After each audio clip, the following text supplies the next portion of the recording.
Corridors Part 9. Promises.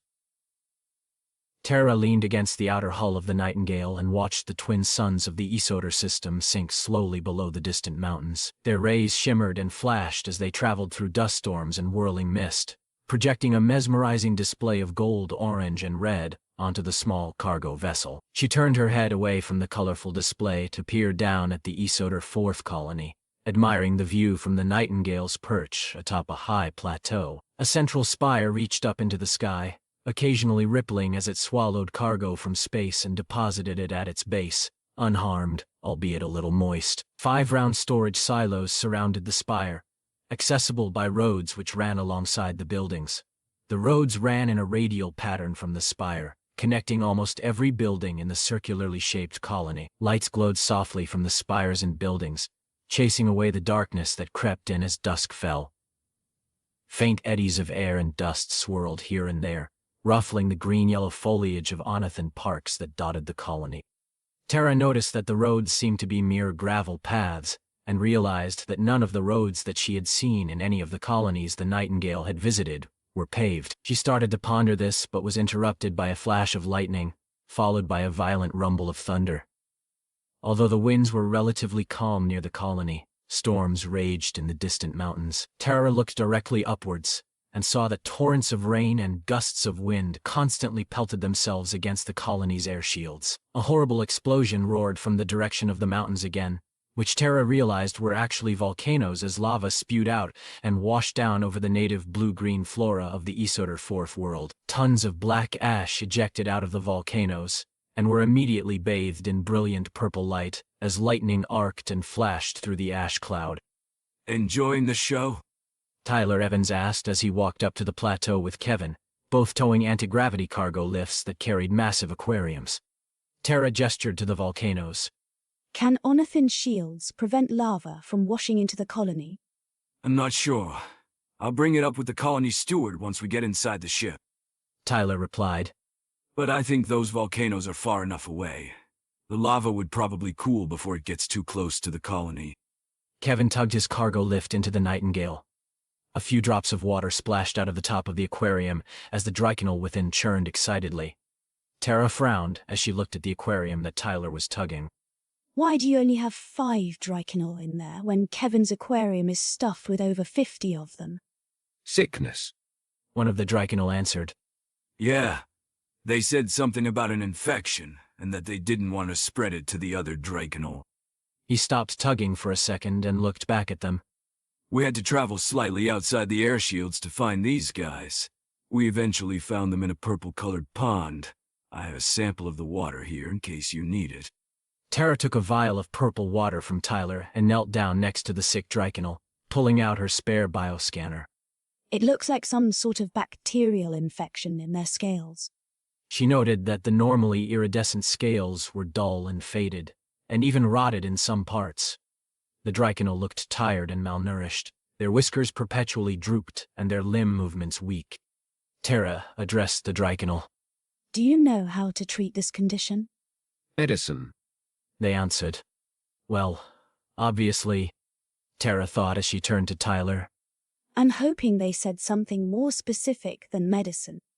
Tyler nodded sheepishly. "Well, they are filling my head with a bunch of concepts and information, but I don't understand any of it. I would say that is Greek to me, but I actually understand Greek." Terra sighed. This would be a lot easier if I could pick up on their frequencies as much as you can. All right, let's get them inside. I'll just have to come up with something. Lightning flashed again as they loaded the Drinel into the cargo holds of the Nightingale and secured the aquariums. The healthy Drinel immediately jumped out of the fully loaded aquarium and hopped into emptier ones. As they stretched their limbs and their large wing-like fins, they were greeted by Drinel who were picked up in previous systems. Joy and excitement washed over the humans as the Drinel met others of their species for the first time in decades. Around 300 Drinel in total now churned the waters in both cargo holds. Terra looked at Kevin, who gave a thumbs up, indicating that a Pathfinder probe to Earth was well on its way. So, did you manage to secure any lucrative trade deals? Terra asked as she knelt down next to the medical supply cabinet in the cargo hold and began to pick through it. Actually, yes. And you're going to love this. Tyler knelt down beside Tara and lowered his voice conspiratorially. So the lightning storms, earthquakes, volcanism, and general bad weather are all a result of a failed terraforming project. Tara stopped shuffling through the cabinet. Failed? The air is still breathable, though. Well, maybe failed is overdramatic. When the Onathins terraformed this world, they didn't take into account how tectonically active the planet still was. Volcanoes kept spewing up ash, blocking out the sun, messing with the planet's temperatures, which drives storm formation, and all these other problems that I didn't completely understand. That seems to be a common theme. Tara replied thoughtfully. It doesn't seem that Onathins have a firm grasp on the science of seismology. You're right.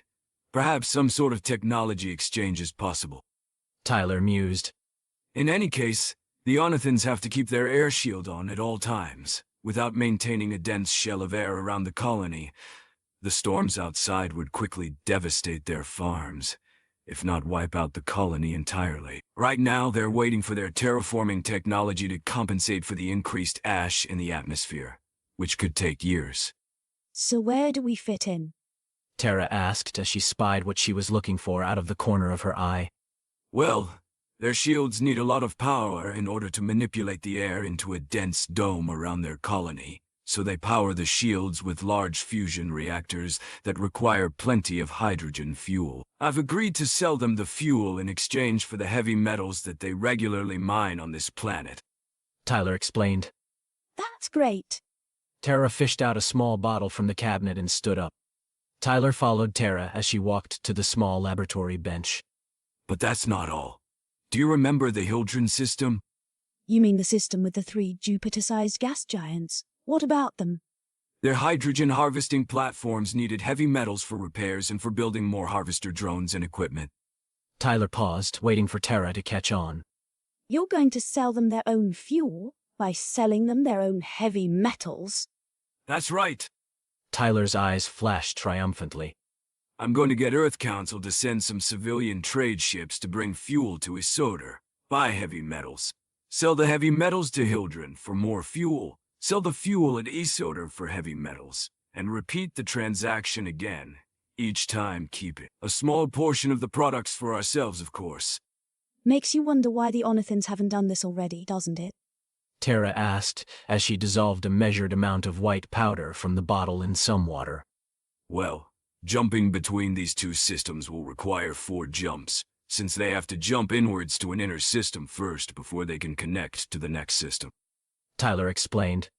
Our Pathfinder probes let us bypass all of that, so we can jump directly to both systems and facilitate trade. That's wonderful. Tara said as she poured the dissolved powder into the tank with the sick Drinel. She knelt down to face one of them through the glass.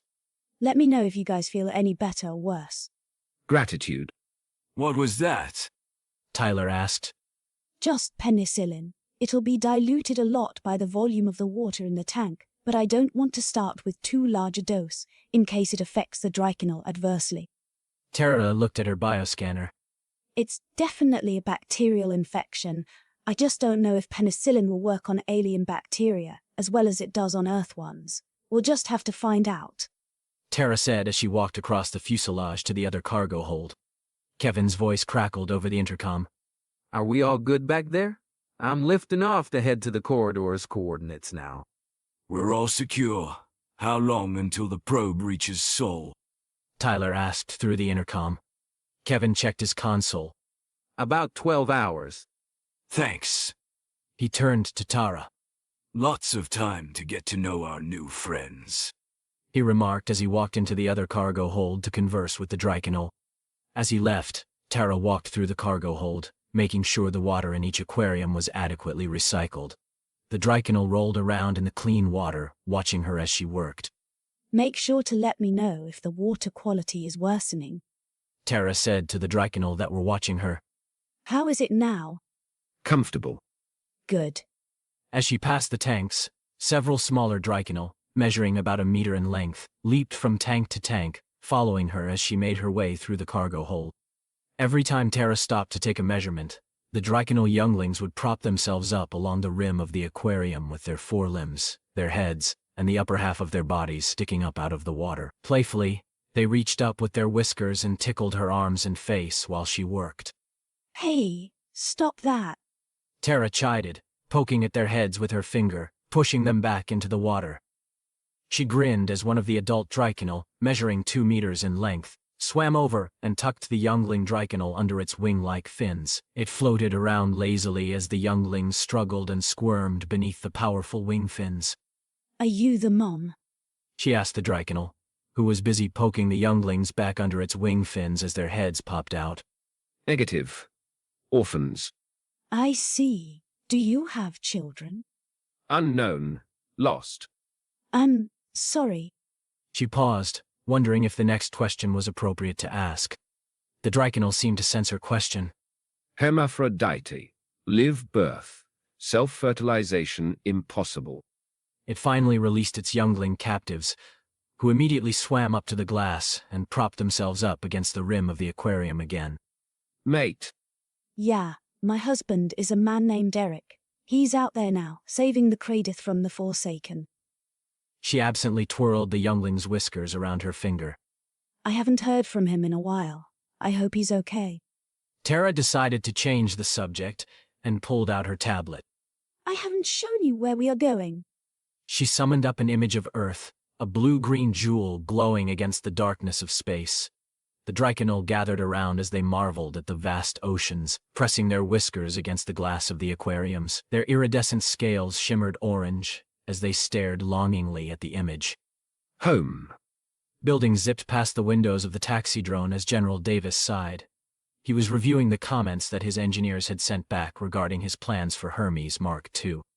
Attaching armor to probe launchers compromises launcher function. Attaching armor to engines would melt the attached armor. In absence of emergency interstellar drive, Council regulations require a redundant probe launcher. Placement of a fusion reactor violates Council safety regulations and may interfere with sublight engines. Fuel injector placement interacts negatively with life support systems. Reduction of fuselage length requires more miniaturized electronics. Will increase cost of fighter production. The only thing that prevented General Davis from scrapping the design outright were the few positive comments he got back. The proposed fighter design will minimize cross-sectional area. The likelihood of contact from enemy plasma bursts decreased by 50%. Proposed fighter design will increase acceleration by 30%. Requested design enhancements have been altered. See attached blueprints. Damn engineers, ruining my fun with their realistic assessments. He mused as a light blinked on his console. He answered the transmission and found himself talking to a space traffic controller based in the expanded International Space Station. General Davis, there are 4 more Onathin cargo ships requesting permission to land on Earth. They say that they have Drinel on board. Very well. General Davis entered some commands on his tablet. Here are the quarantine procedures that they are to follow. Grant them permission to land in the Vancouver spaceport. Acknowledged. The space traffic controller nodded and cut the transmission. As General Davis started to inspect his engineers' revised blueprints of the Hermes Mark II, a chime sounded on board the taxi drone. We have arrived at your destination. A woman's voice informed over the speakers. Have a pleasant day, and thank you for choosing to ride with Amazon's Fast Track service. General Davis stepped out of the taxi drone and breathed in the pleasant mountain air. He looked around at the North Vancouver mountains and smiled when he saw a double helical structure rising up into the skies amongst them. General, you made it. General Davis jumped as Jeremy appeared at his side. You're just in time to see the test launch. It's happening now. Yup. Jeremy gestured to Diana, who had also somehow appeared on General Davis's other side. I'll let my lovely partner do the honors. My pleasure. Diana pressed a button on her tablet, and immediately a green tinge emanated from inside the double helical space elevator. General Davis beamed as a spherical capsule within the space elevator slowly rose from the ground. It rotated slowly, seeming to follow the swirling structure of the double helix. The capsule accelerated upwards, guided by small stabilizing thrusters at its base. It continued to climb upwards until it disappeared into the clouds. The green hue continued to glow in the space elevator. It's entering the stratosphere now. Diana informed as she gave her tablet to General Davis, showing the live footage taken from orbital satellites.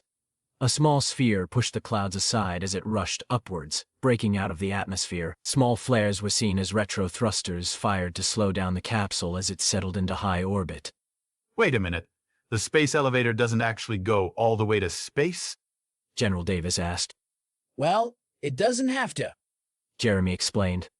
Gravitational attraction decreases dramatically with distance. We use the space elevator to get the capsule past most of the gravity at the surface of the planet. Once it reaches a certain distance, small rocket thrusters can overcome the force of gravity without the aid of anti-gravity emitters. Besides, the anti-gravity field can still extend upwards past the space elevator for a couple of kilometers. Diana added. Remember your coffee spill? I see. Good work. A harsh, blaring tone sounded from his tablet. The space traffic controller had called him with an urgent message. General Davis, we've picked up a vessel that's approaching Earth. It's not responding to any hails. Hermes? General Davis asked. It had been 2 days since they lost contact with the cargo ship in the Winian system. Not sure, sir, but it's not broadcasting any signals. Respectfully, sir, I think you'd better get up here. It's about to enter the visual range and doesn't seem to be slowing down. General Davis looked at Jeremy and Diana. I'm going to need a lift. Any hope that the unknown craft was actually the Hermes was washed away as it entered visual range. Well over 5 times the size of the Hermes, the strange alien ship kept accelerating, even as it approached Earth. The vessel was roughly triangular, with a forward point that seemed to glow blue. Wings on either side of the craft swept upwards and back, forming the last 2 points of the triangle. Blinking and pulsing cerulean light emanated from strange ribbing that could be seen on the underside of the wings. The rear of the ship ended with a pair of elongated engines that stretched back like a tail. It sort of looks like a giant manta ray with its wings stretched upwards, General Davis remarked. He looked more closely at the view screen from within the International Space Station and noticed that burn marks and hull breaches were scattered all along the surface of the ship. Sir, it's still accelerating. The space traffic controller warned. Get all the civilian spacecraft out of the vicinity of the planet. General Davis ordered. The emissary is completed, right? We need it here, now. A few minutes passed before the emissary finally launched from one of the small hangars of the forge. It fired a Pathfinder probe and arrived over Earth in a flash of light. It's still not responding to any transmissions, sir, the controller informed. A small flare from the rear of the strange vessel blinked in the distance. Weapons fire? General Davis asked. No, sir. I think its engines just gave out. The controller ran a program on his console. General, its current trajectory will cause it to crash into Moscow. The Russians aren't going to like that. They're already complaining that we're hoarding all the Drinel. General Davis said as he activated the communications system and spoke to the pilot of the emissary. I want you to fire a Pathfinder probe that will take them on a trajectory that enters Earth orbit. A nervous voice crackled back through the speakers. You want me to do what? I can't do that. What? Why not?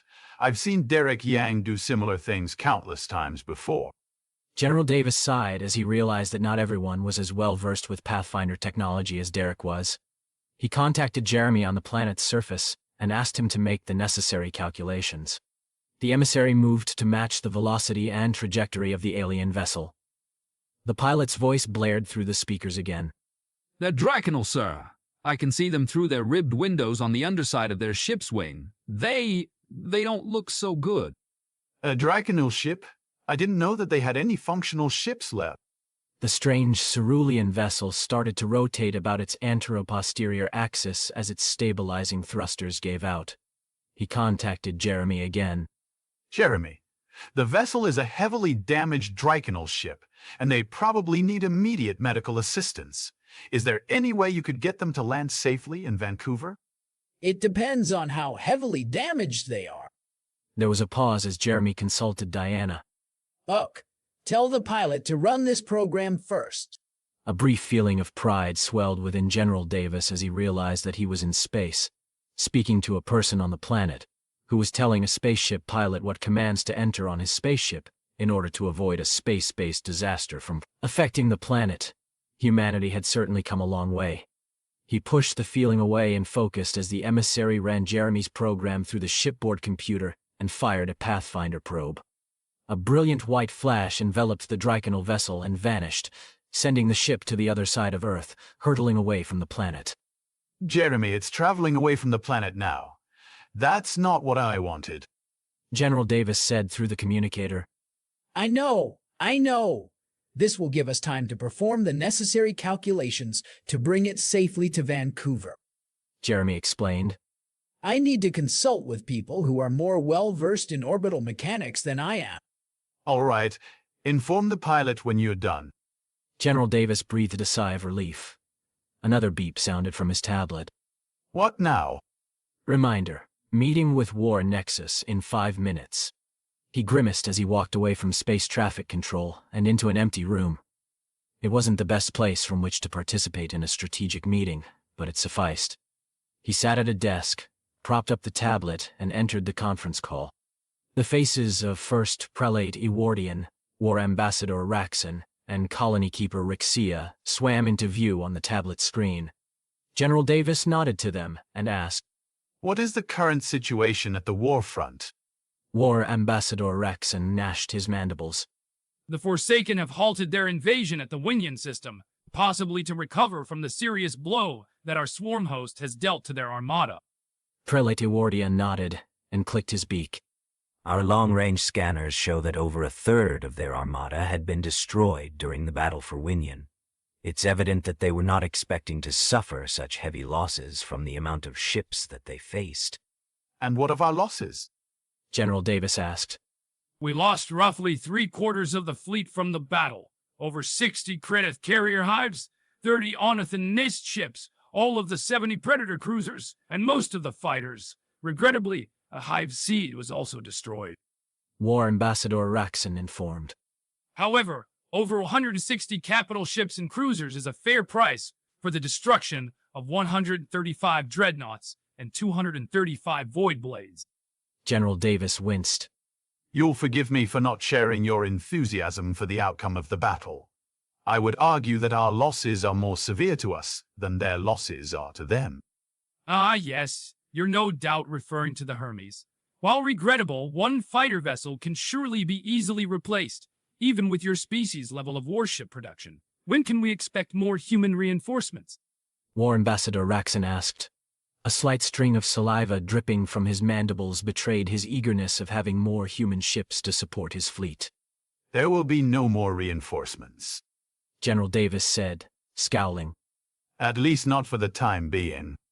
Colony Keeper Rixia gnashed her mandibles angrily at War Ambassador Raxon. Please pardon War Ambassador Raxon's inability to appreciate humanity's contributions and sacrifices in this war. Not all Kretith are as selfish, tactless, and boorish. I deeply regret being unable to adequately protect the Hermes and hold myself accountable for their loss. Thank you, Colony Keeper Rixia. But we all know that the reason that Hermes missed the evacuation corridors was because it had to go back and forcibly remove War Ambassador Raxon's fleet from the battle. Even if I promised more reinforcements, no human ship will ever serve under his command. General Davis stated. There will be no more reinforcements for the time being, because every new ship that is flying out of our shipyards is going on a search and rescue mission for the Hermes. The Forsaken have halted their advance, giving us valuable time. I plan to use this time to search for my lost men. I will not assume that they are dead until I have evidence that they have been killed in action. War Ambassador Raxon started to speak again, but stopped when General Davis silenced him with a withering stare. It is the human way. The head of a Pathfinder probe emerged from superspace and promptly exploded as it was replaced by the Nightingale, showering the Earthshine station briefly with light. We're home, Tara said brightly, much to the excitement of the Drinel swirling in the tanks. She patched her tablet into the bridge view screen and showed the Drinel a live image of Earth. They churned the waters in anticipation as the blue-green planet grew larger and filled the entire view screen. A fiery red streak skimmed the surface of the atmosphere. Terra curiously zoomed in on the streak and realized that it was a strange ship that was performing some sort of aerobrake maneuver. Water splashed noisily as the Drinel crammed against the aquarium glass to get a closer view. Drinel ship. Really? On the bridge, Kevin hailed the Drinel spacecraft at Ambassador Evans' insistence, despite Space Traffic Control's assurances that it wasn't responding to any hails. Kevin shrugged at Ambassador Evans when the transmission came back silent. I guess their equipment must be broken. No, it isn't. Do you hear that? Ambassador Evans said as he inched closer to the speaker. Turn up the volume. I still don't hear anything. Kevin said as he maxed the volume. There it is. Humans, please let us land on your planet. Our vessel is heavily damaged and our water recycling systems will not sustain us for long. Please hear our pleas. Why haven't they been allowed to land? Ambassador Evans asked. Space Traffic Control says that their engines are down and their approach was ballistic and would have crashed into Moscow. Jeremy is trying to use Pathfinder probes to get them into a stable orbit. Kevin informed. With their engines down, there's no way for the ship to land without crashing. Ambassador Evans nodded and grabbed the microphone, motioning to Kevin to broadcast. This is Ambassador Evans to the Drinel ship. Your speed was too fast and would have crashed into the planet. I'm afraid that without your engines, any descent into the planet will result in a crash. Ambassador Tyler Evans, it is an honor for us to be in your presence. But as we have already informed your space traffic controller, our anti-gravity generator is still functional and will prevent the gravitational pull of your planet from affecting our descent. Tyler Evans raised an eyebrow as he relayed the information to Space Traffic Control, who of course denied having been given that information. They couldn't understand your transmissions. I've informed them of your ship's condition, and I think we can get you down to Earth safely. He looked at the poor condition of the Drinel as it exited out of its aerobraking maneuver, and saw a Hermes-class cargo ship matching its course and velocity. The emissary fired another Pathfinder probe, which promptly sent the Drinel ship on a trajectory through the upper atmosphere again. Where did you come from? Evans asked. And why couldn't you have waited for us to find you instead of making this journey on such a damaged ship? We began our journey from the Credith world of Ecris 5. Though it has been a difficult journey and we have suffered losses, your promise of safe harbor, of rekindling our civilization, gave us the resolve and determination that we needed to survive the pilgrimage. Tyler's eyes widened. I'm sorry. When I sent that message out to welcome the Drinel to Earth, I didn't mean for them to risk their lives and come here on their damaged and broken ships. The message was only to assure them of our intentions, so that Drinel would be willing to come with us when we find them. Tyler sank into a nearby chair. What if, all over the spiral arm, hundreds of damaged Drinel ships were limping towards Earth right now? What if their interstellar drives gave out, stranding them in uncolonized systems, or their water recycling systems failed? My message might have killed thousands of Drinel. His stomach turned at the thought. Kevin watched incredulously as Evans seemed to be talking to himself. A beep on his console informed him that they were to land in Vancouver after the Drinel ship was safely on the surface of Earth. He watched the view screen as the Drinel ship completed the second aerobraking maneuver. The emissary fired another probe, this time taking the Drinel on a course that slowly spiraled closer and closer toward the planet's surface. Kevin moved the Nightingale to match its course, but maintained orbit. Without your message, millions of Drinel would have died instead, alone and scattered throughout the stars. Before your message, we were a defeated and broken people, doomed to die a slow death amongst the unforgiving cosmos. If it eases your conscience, know that very few vessels survived our war with the enemy, or the subsequent exodus from our worlds.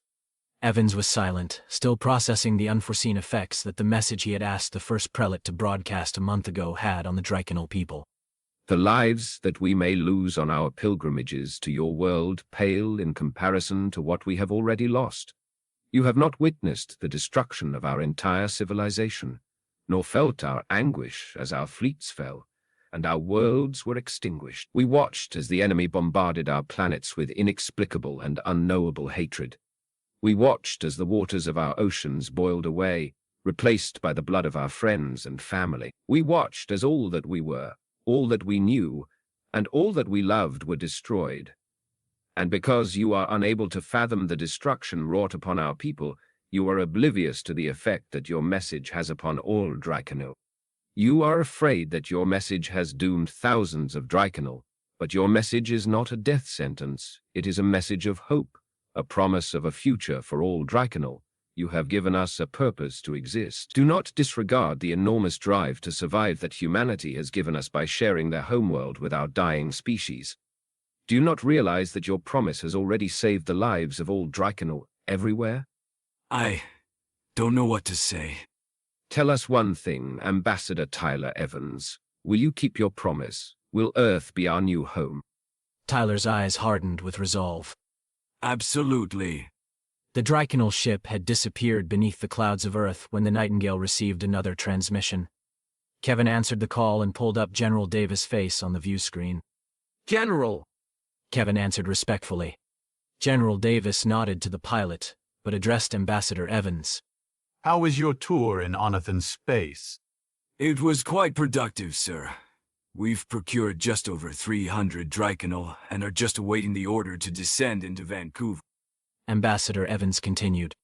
I've also secured several trade deals that will not only provide valuable resources, but also will vastly improve our ability to quickly travel through sovereignty space.